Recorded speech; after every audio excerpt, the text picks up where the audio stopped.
और जहां कह दिया किसी से कहना मत, वैसे भले ना कहें लेकिन जहां कह दिया किसी से कहना मत, फिर देखो इतनी तेजी से प्रचार चलेगा कि सब अखबार पीछे रह जाएंगे।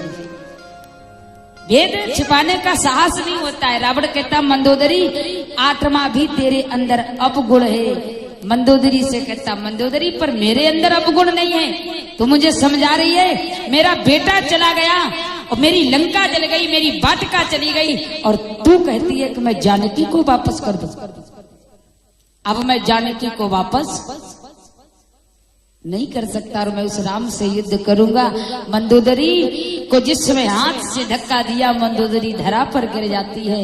बार बार समझा रही पर रावण मानने वाला नहीं। रावण आकर के और सिंहासन पर बैठ करके मदिरा का पान करने लगा, नृत्य देखने लगा, नगाड़ा बजाने लगा, आराम से बैठा है। कह रहा है अगर इस राम की सेना मेरी लंका पर चढ़ाई करेगी तो आज मैं पीछे नहीं हटूंगा। इधर भगवान अपनी वानर सेनाओं के साथ में बैठे हैं। भगवान ने कहा लक्ष्मण ऐसा करो, एक बार और रावण को समझा दिया जाए, हो सकता है मान जाए। अंगद को बुलाया, बोले अंगद तुम हमारा एक काम कर दो, अब तो अक्षय कुमार भी मर गया, हनुमान जी ने मार दिया, अब तुम जाकर के हमारा थोड़ा काम कर दो। अंगद ने कहा आज्ञा कीजिए प्रभु। तो भगवान कहने लगे कि काज हमारो तासो ही तो होई, करहु बत कई सोई। काज हमारो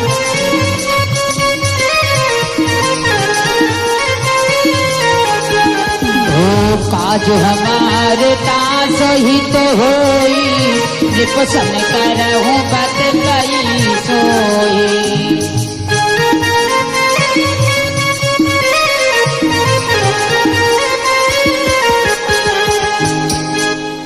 भगवान ने कह दिया अंगद काज हमारे तास हित होई, रिपुसन करहु बत कई सोई। उस राजा से जाओ, हमारे कार्य को सिद्ध करो, रावण को समझाना, और ना यदि रावण माने तो चुनौती लेकर के चले आना।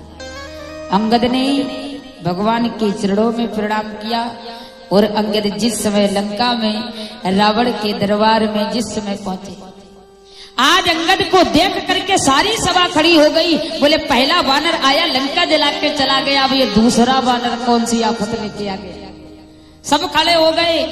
रावण ने देखा आज तक सभासद मुझे देखकर खड़े नहीं हुए और इस वानर को देख करके खड़े हो गए, तो उठे सभासद कब कहूं देखी, रावण उर्वा क्रोध विशेष।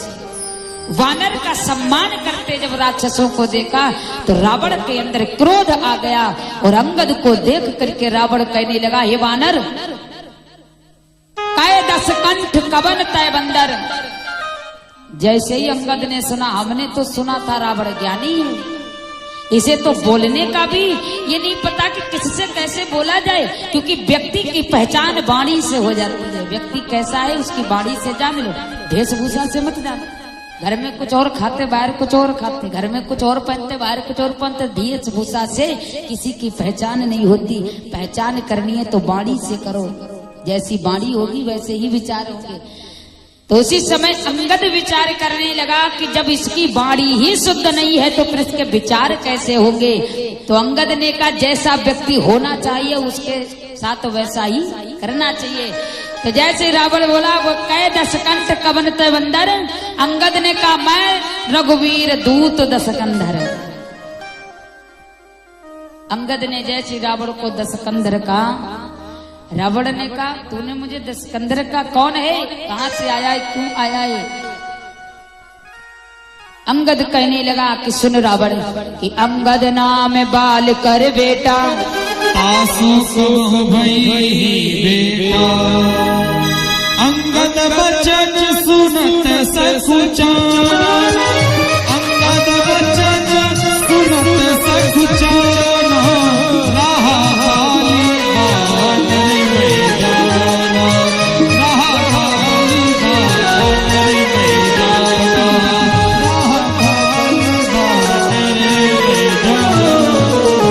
दोनों भुजाओं को उठा करके कहने लगे लंकापति रावण, अंगद नाम बाल कर बेटा, तासो कब भई है बेटा।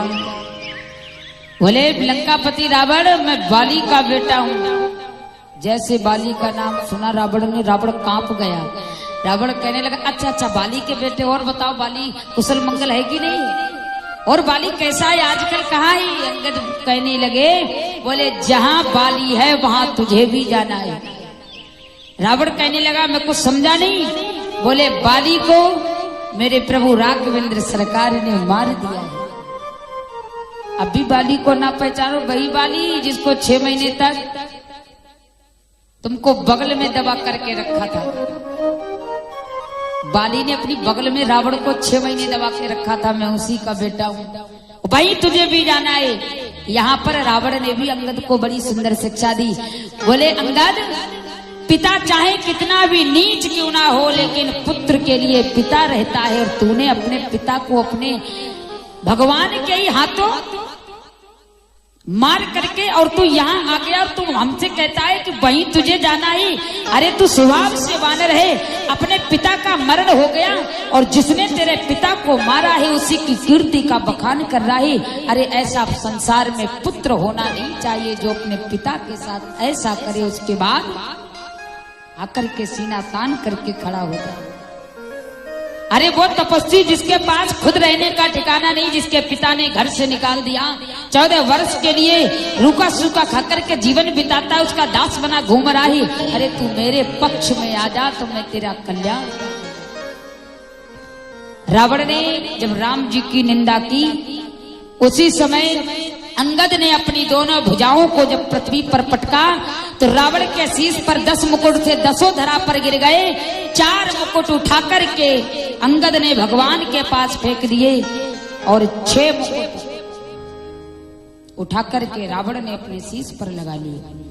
ये 4 मुकुट कौन से हैं? बोले साम दाम दंड भेद। अंगद ने सोचा जो व्यक्ति मरने वाला होता है उसके पास ये 4 चीजें शोभा नहीं देती, इसलिए साम दाम दंड वेद ये 4 मुकुट उठा करके भगवान के पास फेंक दिए। और अंगद ने उसी समय रावण से कहा, यदि तुझे अपने बल पर इतना घमंड है कि मैं तेरे पक्ष में आ जाऊं तो तू मेरा कल्याण कर दे, तो अगर तुझे अपने बल पर इतना घमंड है तो जा रावण, तेरी सभा में इतने बैठे हैं, कोई भी मेरे पैर को उठा दे तो फिर ही राम सीता मैं हारी। कि झोम में चरण सकप छठ तारी, फिर ही राम सीता मैं हारी। झोम में चरण सकप छठ तारी, फिर ही राम सीता मैं हारी।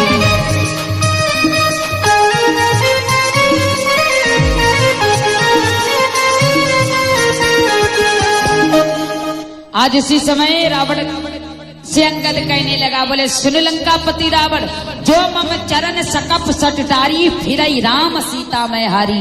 यदि तू मेरे चरण को इस सभा में जो भी मेरे चरण को उठा दे तो फिरई राम सीता। कई साधक कहते हैं अंगद को सीता जी को जुए में नहीं रखना चाहिए था। अंगद ने सीता जी को जुए में रख दिया, अगर मेरे चरण कोई उठा दे तो फिरई राम सीता मैं हारी। पर ऐसा नहीं है, अंगद कहना चाहते फिर ही राम सीता मैं हारी, मैं सीता को हार करके चला जाऊंगा, मेरे राम तेरे लिए काफी। दूसरा कारण है फिर ही राम सीता मैं हारी, बोले यदि मेरे पैर को कोई भी उठा दे तो मेरे राम सीता को हार करके चले जाएंगे। ये रावण ये अंगद ही तुम्हारे लिए काफी है। चुनौती देख करके एक राक्षस उठे, अंगद के पैर को उठाना चाहा पर अंगद का पैर नहीं उठा पाया। मानो पृथ्वी मैया पकड़ करके बैठी हैं। बोले अगर राक्षस ने पैर उठा दिया तो फिर ये अंगद सीता को हार करके चला जाएगा, मेरी कन्या राक्षसों के बीच में रहेगी। इसलिए पृथ्वी ने अंगद के पैर को पकड़ लिया। एक एक करके राक्षस आए पर पैर नहीं उठा पाए। मेघनाद आया, मेघनाद ने भी पैर को नहीं उठा पाया। अंत में रावण आया और रावण जैसे ही झुका पैर उठाने के लिए, अंगद ने सोचा अगर इसने पैर उठा दिया तो फिर ही राम सीता मैया हारी, मेरी सीता मैया अकेले रह जाएंगी। और रावण पैर उठा सकता है, बलवान है। तो अंगद डर गए। अंगद ने कहा हे रावण, जैसे तू मेरे सामने झुका है हमारी चरण छूने के लिए, ऐसे ही राम जी के सामने झुक जा। तो रावण को क्रोध आया और तुरंत उठ करके खड़ा हो गया। बोले मैं तो अंगद के पैर स्पर्श करने जा रहा था। रावण नहीं माना। अंगद रावण को चुनौती दे करके वापस भगवान के पास आए। भगवान ने अंगद से पूछा कि तुमने रावण को समझाया? अंगद ने कहा प्रभु मैंने बहुत समझाया लेकिन रावण नहीं माना। तो भगवान ने कहा अंगद तुम जब रावण के पास गए तो तुमने ये 4 मुकुट मेरे पास क्यों भेज दिए? तो अंगद ने भगवान से कहा सामदान और दंड विवेदा नप और बसहि नाथ कहि वेदा नीत धर्म के चरण सुहाए अस जिय जान नाथ पहियाए। अरे जिनके थे उनके पास आ गए इसलिए मैंने साम दाम दंड भेद आपके पास भेज दिया।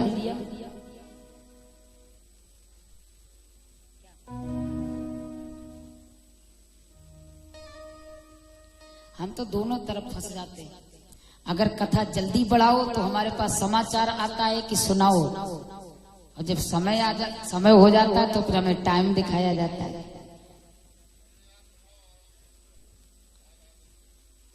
लेकिन ये उचित नहीं है। अगर जल्दी जल्दी कथा कहेंगे तो एक नहीं यहाँ पर अनेक श्रोता बैठे, पता नहीं किसका मन कैसा है और कैसे कोई भगवान का कथा सुन रहा है। बात सही है कि नहीं है? कम सुनो अच्छा सुनो। लेकिन फिर भी समय तो सच में हम भी देख रहे हैं बार बार टाइम समय तो ज्यादा हो गया तो जल्दी जल्दी रावण मार देंगे। वैसे हमें रावण मारने में समय नहीं लगता है। हम सोचते मर जाए रावण, जिंदा ना रहे। आपके मलाक में जितने रावण हैं सबको मार कर जाएंगे, छोड़ेंगे एक भी जिंदा नहीं छोड़ेंगे। आज भगवान ने अंगद से जिस समय पूछा, अंगद ने भगवान को बताया। उसी समय भगवान ने जब युद्ध की तैयारी की तो सबसे पहला युद्ध लक्ष्मण करने के लिए गया। उधर से सबसे पहला युद्ध मेघनाद करने के लिए आए। मेघनाद और लक्ष्मण में जब घमासान युद्ध होता है तो मेघनाद के द्वारा लक्ष्मण के हृदय पर बाण लगता है, जो काम का बाण होता है। मेघनाद ने देखा लक्ष्मण के बाण लग गया, लक्ष्मण मूर्छित हो गए, तो क्यों ना इनको भुजाओं में उठा करके हम अपनी लंका में लेके आए, इसको बंदी बना ली। मेघनाद ने जाकर के लक्ष्मण को दोनों भुजाओं से उठाया तो हनुमान जी पहरा दे रहे थे। बोले युद्ध चल रहा है, कब कौन मूर्छित हो जाए इसकी रखवाली हनुमान जी कर रहे थे। हनुमान जी आए और दोनों भुजाओं से जिस समय उठाया लक्ष्मण जी को और ला करके भगवान श्री राम जी की गोद में जिस समय लक्ष्मण को लिटाया। आज भगवान श्री रामचंद्र जी ने जिस समय लक्ष्मण को देखा तो लक्ष्मण भैया फूट फूट करके विलाप किए। उसी समय विभीषण ने कहा प्रभु यदि लंका में जाकर के कोई वैद्य को लेकर के आए, सुसेन नामक वैद्य को, तो हो सकता है इनके प्राण बच जाएं। तो हनुमान जी गए और सुसेन वैद्य को लेकर के घर समेत लेकर के आए। कैसे साधक कहते हैं हनुमान जी घर समेत लेकर के आए, पड़ोसी की दीवारें कहाँ गई? हनुमान जी घर समेत लेकर के आए तो पड़ोसी की दीवारें कहाँ गई? तो घर मकान के समेत नहीं लाए, मकान के घर कहते हैं परिवार को। सुसेन वैद्य को परिवार के सहित लाए। सुसेन वैद्य ने कहा हनुमंत लाल मैं तो रघुनाथ का दर्शन करूंगा, साथ में हमारे परिवार वाले भी कर ले। तो घर समेत उठा करके ले आए। और सुसेन वैद्य ने कहा जो भी सूर्योदय होने से पहले बूटी ला दे तो लक्ष्मण के प्राण बच जाएंगे। उसी समय हनुमंत लाल गए, बूटी ढूंढते रहे, नहीं मिली। सोचा अब क्या करें, ऐसा करो पूरा पर्वत लेके चलो, क्योंकि युद्ध चल रहा है, युद्ध में कब कौन मूर्छित हो जाए, दोबारा बूटी लानी पड़ जाएगी। और इस समय ऐसा करें पूरा पर्वत लेके चले, जो भी मूर्छित होगा दमादम बूटी पिलाते जाएंगे। तो पूरा पर्वत लेकर के हनुमंत लाल चला। और पर्वत लेकर के जब हनुमान जी चले तो नंदी ग्राम में भरत से भेंट होती है। ये कथा हम आपको सुना चुके थे। भेंट होती है, बूटी लेकर के आए, सुसेन वैद्य ने लक्ष्मण के प्राण बचाए। अब हम ऐसे कथा सुनाएंगे तभी तो हो पाएगी।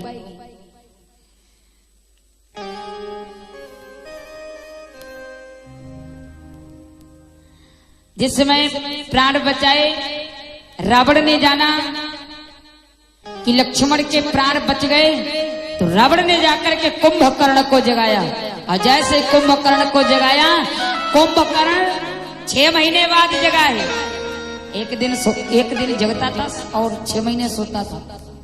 कुंभकर्ण जैसे ही जागा, रावण ने कुंभकर्ण को पूरा वृतांत कह सुनाया। तो कुंभकर्ण ने भी रावण को समझाया। बोले हे रावण, तूने जगदम्बा का हरण किया, जगदम्बा हरियान सट अब चाहत कल्याण। जगदम्बा का हरण करके, जगदम्बा का हरण करके लाया है और अब अपना कल्याण चाहता है, वापस कर दे जानकी को। रावण कहने लगा, भैया भाई चाहे जितना भी नीच क्यों ना हो, लेकिन अपने भाई के साथ गद्दारी नहीं करनी चाहिए, रावण कहता है।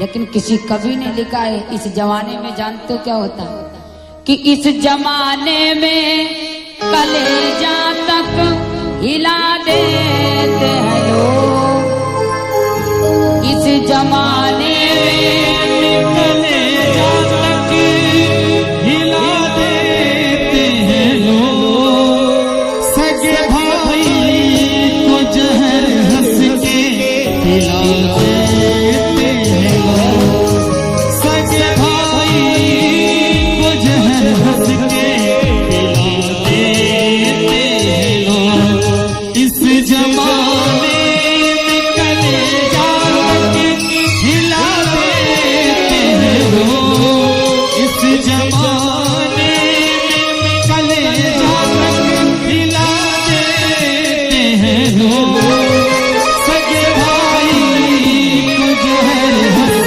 के हिला देते हैं लोग, सगे भाई को जहर हंस के हिला देते हैं लोग। पैसा आना बुरा, पैसे का जाना बुरा, पैसे का आना बुरा, पैसे का जाना बुरा, पैसा प्यारा लगता, चाहे खोटा हो खरा, पैसा प्यारा लगता, चाहे खोटा हो खरा, बैठ कर दिल में दिल के राज चुरा लेते हैं लोग, बैठ कर दिल में दिल के राज चुरा लेते हैं लोग,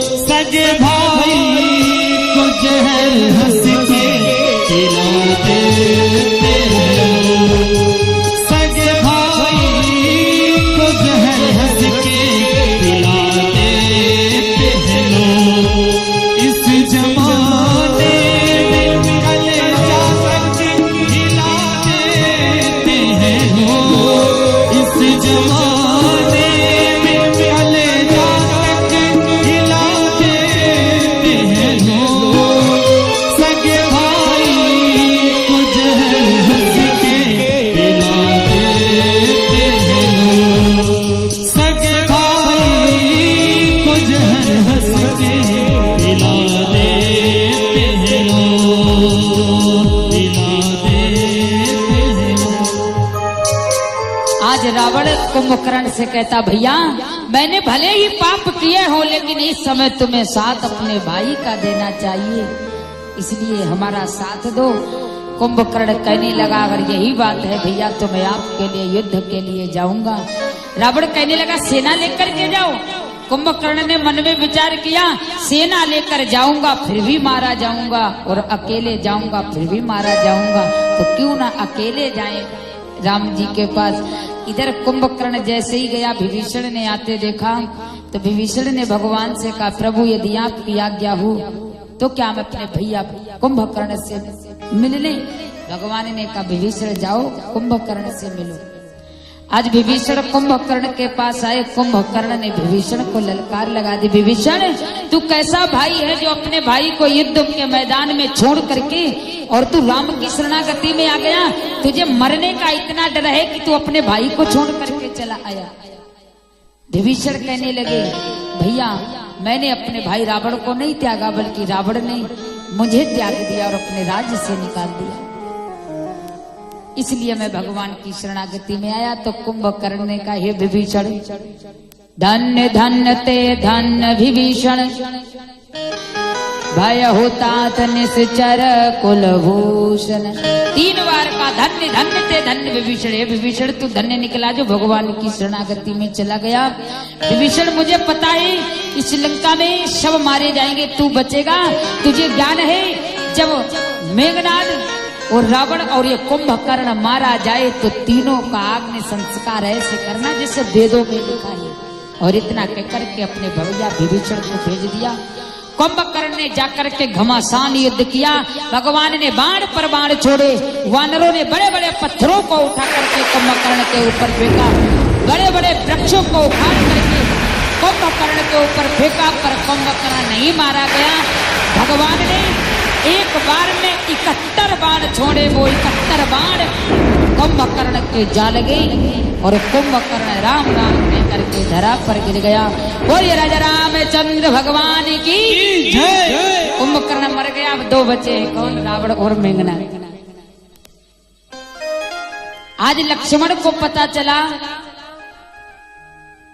कुंभकर्ण मारा गया। मेघनाद ने सोचा अब तो मेरे पिता और हम बचे हैं। मेघनाद ने जाकर के यज्ञ किया। वानरों को पता चला कि मेघनाद ने यज्ञ किया। वानरों ने जाकर बड़े बड़े मटके जल से भर के गए और यज्ञ कुंड में डाल दिए। सारा यज्ञ विध्वंस कर दिया। मेघनाद की खोपड़ी पर बैठ करके मटके तोड़ना प्रारंभ किए और मेघनाद के यज्ञ को विध्वंस कर दिया।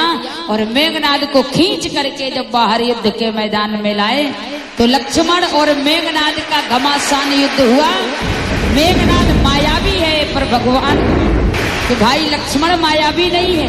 बाण पर बाण छोड़ते मेघनाद आकाश में छिप जाता है और लक्ष्मण के ऊपर छिप कर बाण करता है। लक्ष्मण असमर्थ हो गए बाण छोड़ने पर। तो भगवान को याद किया, प्रभु मेरी सहायता करो, मैं मायावी से कैसे जीतूं। तो श्री रामचंद्र जी की सहायता से लक्ष्मण ने जिस समय बाण छोड़े तो बाण पर बाण जब मेघनाद के हृदय पर जा लगे तो मेघनाद भी मारा गया। बोलिए राजा रामचंद्र भगवान की। अब रावण बचा है।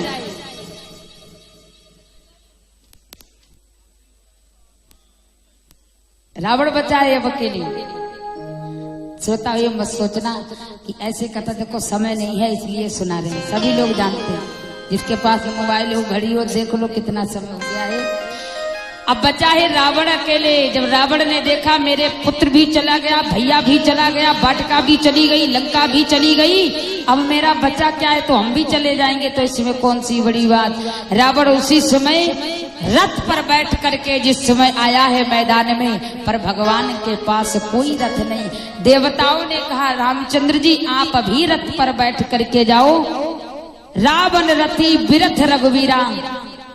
रावण रथ पर है पर भगवान पैदल है। देवताओं ने कहा रथ पर बैठ करके जाओ। तो भगवान ने कहा हे देवताओं, जो धर्म के रथ पर बैठा है उसी किसी रथ की जरूरत नहीं है। मैं धर्म के रथ पर जा रहा हूँ इसलिए मुझे रथ की जरूरत नहीं। यहाँ धर्म के रथ के उपदेश देवताओं को दिए हैं कि धर्म रथ क्या होता है, इस प्रकार का उपदेश यहाँ पर देवताओं को मिले हैं। रथ का उपदेश दिया और भगवान पैदल जा रहे हैं युद्ध करने के लिए। इधर रावण अकेला है, उधर राम जी अकेले हैं, पर सेना तो इधर रावण की सब मारी गई, कोई नहीं बचा, तो अकेला आ रहा है। और व्यक्ति जब ज्यादा क्रोधित होता है, अकेला रह जाता है, तो वो अपने आप से असमर्थ हो जाता है, फिर जो मन में आता है वो करता है। रावण रथ पर बैठ करके आया और जिस समय बाण चढ़ाए और बाण जिस समय भगवान के ऊपर मारे, भगवान ने इधर से बाण छोड़े, आपस में बाण टकरा जाते हैं, पर भगवान के हाथों रावण नहीं मरा। भुजाएं कट जाती हैं, भुजाएं फिर लग जाती हैं, शीश कट जाता है फिर लग जाते हैं, शरीर कट जाता है फिर जुड़ जाता है, पर रावण मारा नहीं जाता है। क्यों नहीं मरा रावण? क्योंकि रावण की नाभि में अमृत था और ये अमृत मंदोदरी को पता था, दूसरा विभीषण को पता था, बाकी किसी को नहीं पता था। तो रावण ने सोचा यदि मैं विभीषण को अपनी सभा से नहीं निकालूंगा तो राम को कौन बताएगा कि रावण की नाभि में बाण मारो, रावण की नाभि में अमृत है। विभीषण ने जाकर के भगवान से कहा प्रभु ऐसे रावण नहीं मरेगा, इसकी नाभि में अमृत है, नाभि में बाण मारो। उसी समय भगवान श्री रामचंद्र जी ने एक बार में 31 बाण छोड़े और वो 31 बाण रावण की नाभि में जा लगे और राम जी के हाथों रावण भी मारा गया। बोलिए राजा रामचंद्र भगवान की। रावण भी मर गया। जब तक रावण नहीं मरा तब तक देवता लोग जय जय करते ने, ना रावण की जय बोले ना राम की जय बोले। तो लक्ष्मण जी ने कहा ये देवता केवल जय जय काहे करते, ना राम की बोल रहे ना रावण की। तो देवताओं ने सोचा अगर रावण की विजय होगी तो रावण की जय बोल देंगे, और राम जी की विजय होगी तो राम जी की जय बोल देंगे। अगर कहीं राम जी हार गए और मैंने राम जी की जय बोल दी और रावण कहीं जीत गया तो फिर ये रावण जिंदा नहीं छोड़ेगा, इसलिए जय जय करते रहे। और जब रावण मारा गया तो देवताओं ने एकदम फूलों की वर्षा की और भगवान श्री रामचंद्र जी की जय जयकार की। बोलिए राजा रामचंद्र भगवान की। लंका का राजा विभीषण को बनाया भगवान पुष्पक विमान पर बैठ करके केवट से, भरद्वाज जी से, वाल्मीकि जी से सबसे मिलते हुए भगवान जब अवध को आए तो भगवान ने अवध की मिट्टी को उठा करके अपने मस्तक से लगाया। सोन कपीस अंगद लंकेशा पावनपुरी रुचिर यह देशा। हे अंगद ये मेरा देश है, आज मैं 14 वर्ष बाद अपने देश में वापस आया हूँ। मिट्टी को जिसमें मस्तक से लगाया इधर भरत भैया ने जाना भगवान अभी तक नहीं आए, तो भरत ने नंदी ग्राम में एक चिता बना ली। बोले आज मेरा राम यदि नहीं आया तो इस चिता पर चढ़ करके मैं अपने प्राणों का बलिदान दे दूंगा। भगवान ने कहा हनुमंत लाल जा करके भरत को सूचना दो, अगर सूर्य अस्त हो गया मैं नहीं पहुंचूं तो आज मेरे भरत के प्राण नहीं बचेंगे। हनुमंत लाल को भेज दिया। इधर चिता पर चढ़ने के लिए भरत जा रहे हैं, भगवान पुष्पक विमान पर बैठे हैं। भगवान ने देखा कि आज मेरा भरत जा रहा है चिता पर चढ़ने के लिए, तो आज भगवान ने पुष्पक विमान त्याग दिया और पुष्पक विमान से उतर के दौड़ करके गए और भरत को हृदय से लगा लिया। आज भरत और राम को देख करके पुष्पक विमान पर बैठे विभीषण और सुग्रीव रो पड़े। सुग्रीव और विभीषण इसलिए रोए, विभीषण कहने लगे सुग्रीव एक मैं भाई हूँ जो अपने भाई को चिता पर चढ़ा के आया हूँ, और एक ये भाई है जो अपने भाई को चिता पर बचाने के लिए जा रहा है। कितना अंतर है दोनों में। आज जाकर के चिता से भरत को बचाया, हृदय से लगाया। भरत को नंदी ग्राम से लेकर के अयोध्या में आए, अयोध्या की भूमि को प्रणाम किया और अयोध्या की भूमि को प्रणाम करके आज अयोध्या में ढोल नगाड़े बज रहे हैं, मंगलगान हो रहे हैं कि रामचंद्र जी 14 वर्ष के बाद वापस आए। अपनी भूमि को इसलिए प्रणाम किया, अपनी जन्मभूमि को कभी भूलना नहीं चाहिए। व्यक्ति जब बड़ा बन जाता है तो यदि जहाँ की जन्मभूमि हो व्यक्ति अपनी जन्मभूमि को भूल जाता है, कहता मैं अपनी जन्मभूमि का नाम लूंगा तो मेरी इज्जत मेरा पद चला जाएगा, इसलिए अपनी भूमि को छिपा लेता। एक वृक्ष होता है, वृक्ष भी अपनी भूमि को नहीं छिपाता। वृक्ष को बिना मिट्टी के समेत उखाड़ करके कहीं लगाना चाहो तो श्रोताओं को वृक्ष नहीं चलेगा, और मिट्टी के सहित उखाड़ के किसी और स्थान पर लगाओगे वो वृक्ष चल जाएगा। वृक्ष भी कहता है मैंने जहां जन्म लिया उसको मैं छोड़ नहीं सकता। इसीलिए किसी के देश को भारत माता नहीं, हमारी भारत भूमि को भारत माता। जहाँ डाल डाल पर सोने की चिड़िया करती हैं बसेरा, ये भारत देश है।